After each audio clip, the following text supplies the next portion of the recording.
ದೆಹಲಿಯಲ್ಲಿ ವಿದ್ಯಾರ್ಥಿಗಳ ಹೆಸರಿನಲ್ಲಿ ಕೆಲವರು ನಡೆಸಿದಂತಹ ದಂಗೆಯ ಸ್ವರೂಪದ ಹೋರಾಟದ ಮಧ್ಯದಲ್ಲಿ ಕ್ರಿಶ್ಚಿಯನ್ ಪಾದ್ರಿಗಳ ಗುಂಪುಗಳೂ ಕೂಡ ತಮ್ಮ ಸಾವಿರಾರು ಜನರ ಜೊತೆಗೆ ಪಾಲ್ಗೊಂಡ ಬಗ್ಗೆ ವರದಿಯಾಗಿತ್ತು. ಹಾಗಾದ್ರೆ ಅವರು ಯಾಕೆ ಅಲ್ಲಿ ಸೇರಿದ್ರು?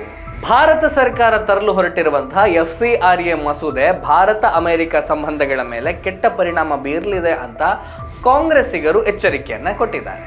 ಹಾಗೆ ಎಚ್ಚರಿಕೆ ಕೊಟ್ಟಿದ್ದು ಭಾರತದ ಕಾಂಗ್ರೆಸ್ ಪಕ್ಷದವರಲ್ಲ, ಅಮೆರಿಕದ ಕಾಂಗ್ರೆಸ್ನವರು. ಹಾಗಾದ್ರೆ ಭಾರತದ ಸಾರ್ವಭೌಮ ಸರ್ಕಾರ ತನ್ನ ದೇಶಕ್ಕೆ ಬೇಕಾದ ಒಂದು ಮಸೂದೆಯನ್ನ ತಂದರೆ ಅಥವಾ ತಿದ್ದುಪಡಿ ಮಾಡಿದ್ರೆ ಅಮೆರಿಕಕ್ಕೆ ಯಾಕೆ ಕೋಪ? ಹಾಗಂತ ಭಾರತದ ಕಾಂಗ್ರೆಸ್ ಪಕ್ಷ ಏನು ಸುಮ್ಮನೆ ಕೂತಿಲ್ಲ.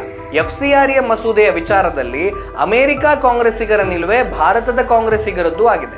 FCRA ಮಸೂದೆಯಿಂದ ಭಾರತದಲ್ಲಿ ಅಲ್ಪಸಂಖ್ಯಾತರಿಗೆ, ಅದರಲ್ಲೂ ಮುಖ್ಯವಾಗಿ ಕ್ರಿಶ್ಚಿಯನ್ ಸಂಸ್ಥೆಗಳಿಗೆ ಅನ್ಯಾಯವಾಗ್ತದೆ ಅಂತ ರಾಹುಲ್ ಗಾಂಧಿಯವರ ಕಾಂಗ್ರೆಸ್ ಆಕ್ರೋಶವನ್ನು ಹೊರಗೆ ಹಾಕಿದೆ.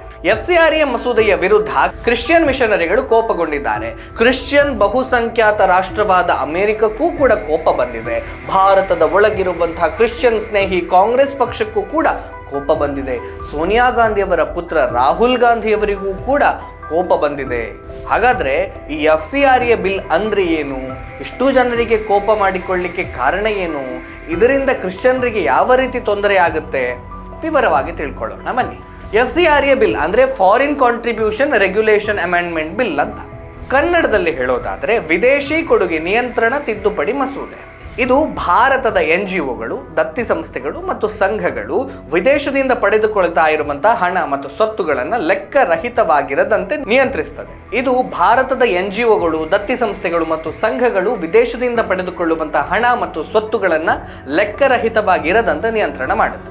ಈ ಮಸೂದೆ ಕೇವಲ ಕ್ರಿಶ್ಚಿಯನ್ರಿಗೆ, ಅವರ NGOಗಳಿಗೆ ಮತ್ತು ಚರ್ಚುಗಳಿಗೆ ಮಾತ್ರ ಅನ್ವಯವಾಗುವುದಲ್ಲ, ಅಯೋಧ್ಯೆಯ ರಾಮ ಮಂದಿರಕ್ಕೂ ಅನ್ವಯವಾಗುತ್ತೆ, ತಿರುಪತಿ ತಿಮ್ಮಪ್ಪನ ದೇವಸ್ಥಾನಕ್ಕೂ ಅನ್ವಯವಾಗುತ್ತೆ, ರಾಷ್ಟ್ರೀಯ ಸ್ವಯಂ ಸೇವಕ ಸಂಘ ಮತ್ತು ಅದರ ಮೂಲದ ಸಂಸ್ಥೆಗಳಿಗೂ ಕೂಡ ಅನ್ವಯವಾಗುತ್ತೆ. ಹಾಗಾದ್ರೆ ಕ್ರಿಶ್ಚಿಯನ್ನರೇ ಯಾಕೆ ಇದರ ವಿರುದ್ಧ ಪ್ರಬಲವಾದ ವಿರೋಧವನ್ನು ವ್ಯಕ್ತಪಡಿಸ್ತಾ ಇದ್ದಾರೆ?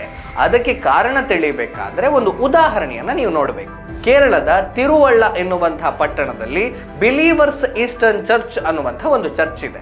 ಕೆಲವು ದೂರುಗಳನ್ನು ಆಧರಿಸಿ ಕೇಂದ್ರದ ಆದಾಯ ತೆರಿಗೆ ಇಲಾಖೆ ಮತ್ತು ಜಾರಿ ನಿರ್ದೇಶನಾಲಯಗಳು ಅದರ ಮೇಲೆ ದಾಳಿ ನಡೆಸಿದಾಗ ತಿಳಿದು ಬಂದದ್ದೇನು ಗೊತ್ತಾ? ಆ ಚರ್ಚು ಮತ್ತು ಅದರ ಸಂಬಂಧಿತ ಟ್ರಸ್ಟ್ಗಳಿಗೆ 4-5 ವರ್ಷದಲ್ಲಿ 4,000 ಕೋಟಿಯಿಂದ 7,000 ಕೋಟಿಯವರೆಗೆ ವಿದೇಶಿ ದೇಣಿಗೆ ಹರಿದು ಬಂದಿತ್ತು. ಅಂದರೆ 1 ವರ್ಷಕ್ಕೆ 1,000 ಕೋಟಿಗಿಂತಲೂ ಹೆಚ್ಚು.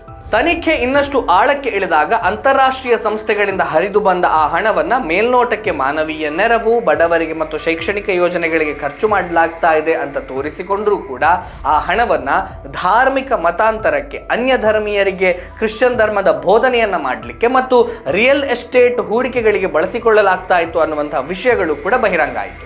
ಇದಾದ ನಂತರ ಸರ್ಕಾರ ಆ ಚರ್ಚಿನ FCRA ನೋಂದಣಿಯನ್ನ ರದ್ದುಗೊಳಿಸಿತು. ಆಗಲೂ ಅದು ಸುಮ್ಮನೆ ಇರಲಿಲ್ಲ.